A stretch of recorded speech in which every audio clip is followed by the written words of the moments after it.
Hello and welcome to Yesterday in Baseball. We've got Wednesday's edition for you guys, October the 8th. My name is Luke, and we've got a lot of fun baseball to catch up on. We had 2 games yesterday, both pretty exciting. We had Seattle and Detroit face off, and then we had New York and Toronto. And we have 4 games today. Might be the last time all year we see 4 games in one day.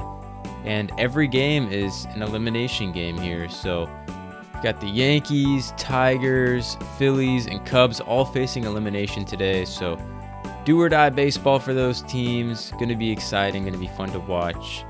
And we've got the return of a good segment, which is our end of season grades. We've got our 3rd team to cover. So we'll get into that after our recaps. Seattle and Detroit kicked off with a lengthy 3-hour rain delay yesterday. But luckily both scheduled starters weren't affected by the delay. Josh Naylor, whose wife is expecting a baby, made it to Detroit just in time for Game 3, and he did play. But all that aside, the Mariners took home the victory 8-4 as the bats got going in this one.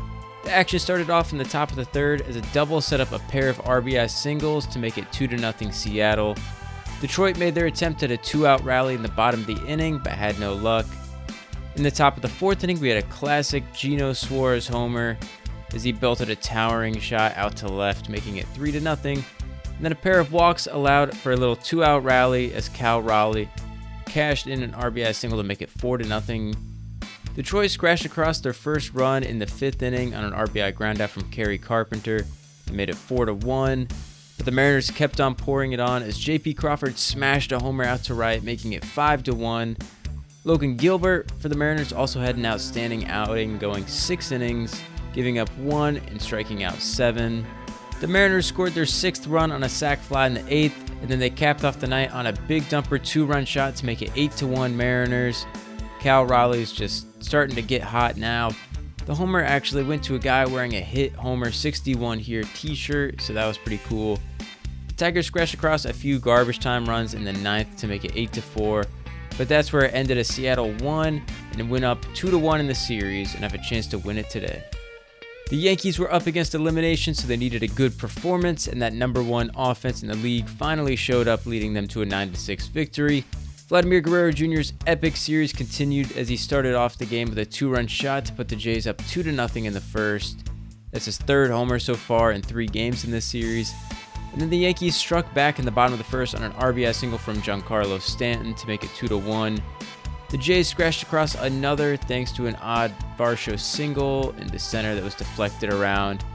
An Ernie Clement RBI single made it 4-1, and then an Anthony Santander 2 RBI single stretched the lead, making it 6-1 Blue Jays. From there, though, it was all Yankees as they got 2 more runs, one from a Judge RBI double, and one from a Giancarlo Stanton sacrifice fly, making it 6-3 after 3. The bottom of the 4th was a sloppy one for the Jays. Austin Wells reached on a fielding error, and then a walk set the stage for Aaron Judge, who crushed a homer that was way gone, barely stayed fair, and just kissed off the foul pole to make it an even 6-6 after 4 innings. He quickly followed up that amazing act by making a diving catch to save a run in right field. And then Jazz Chisholm had his moment, crushing a homer out to right to make it a 7-6 ball game as he struggled so far this October. They got another single from Austin Wells to knock in another run. The scoring wrapped up for the day in the bottom of the 6th as Ben Rice helped make it 9-6 Yankees with a sacrifice fly to right. Both starters struggled, neither got past the 3rd inning, and David Bednar got the save for the Yankees as they won 9-6 and made the series 2-1. Still advantage Blue Jays, but the Yankees live to see another day. Just some quick thoughts. I thought the Mariners looked a lot better. Gilbert was really sharp and their offense is coming into shape. And then, like I said, that Yankees offense is getting rolling. Be on the lookout for them. Cam Schlittler going tonight. He was amazing last time out. If they can shut down this Jays offense, they have a real chance to take the momentum back to Toronto and potentially win this series there. So just be on the lookout for that. Now, as promised, we have our 3rd end-of-season grade. This time we have the Washington Nationals, who are one of the more disappointing teams, finishing up with a record of 66-96 this year. The year before, they came in after a 71-91 year, but even worse than that. They made some moves entering the 2025 season and felt that they could perhaps be somewhat competitive, or at the very least take a step closer and maybe play around 500 baseball. They brought in some one-year deals and traded for Nathaniel Lowe. We had some exciting rookies called up, and there was hope in the nation's capital of getting some winning baseball back. Unfortunately, though, it looked bad yet again, and they put themselves in an interesting spot entering 2026. And, a large part of their season is just kind of underperforming offense, aside from a few guys. Like James Wood and C.J. Abrams, they both took big steps forward that showed they can be pieces that'll help them in the future, but there wasn't much help outside of those players. And speaking of those two, James Wood, he had an unreal first half of the season.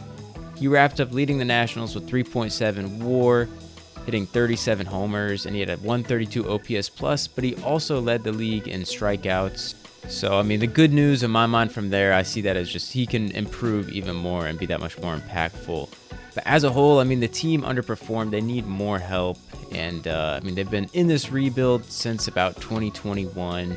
And to still be in the 60s to 70 wins is rough, especially when, myself included, I thought they were going to take a step forward. But as I've learned with baseball, now that I'm talking in front of a microphone 5 days a week, is that it's so hard to predict. You try to know as much as you can, but baseball is going to be baseball, and it's going to be unpredictable. But like I said, they looked bad most of the year, and it was just unfortunate for them and their fans that they took a step back. So for that, I give them a D on the season. I think that they still have plenty of hope. Their young pieces are coming into shape, but again, the expectation was just kind of that they were going to turn it around. And what it reminds me of is the Kansas City Royals of a few years back.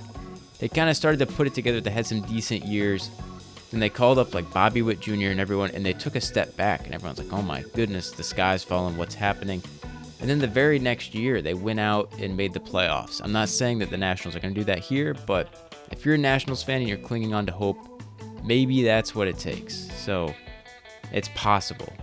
But yeah, like I said, unfortunately for them, D grade on the season. Just given the expectations, it wasn't really what anyone was hoping for. But like I said, there's plenty of room for improvement. They have a lot of young talent, and all hope is not lost.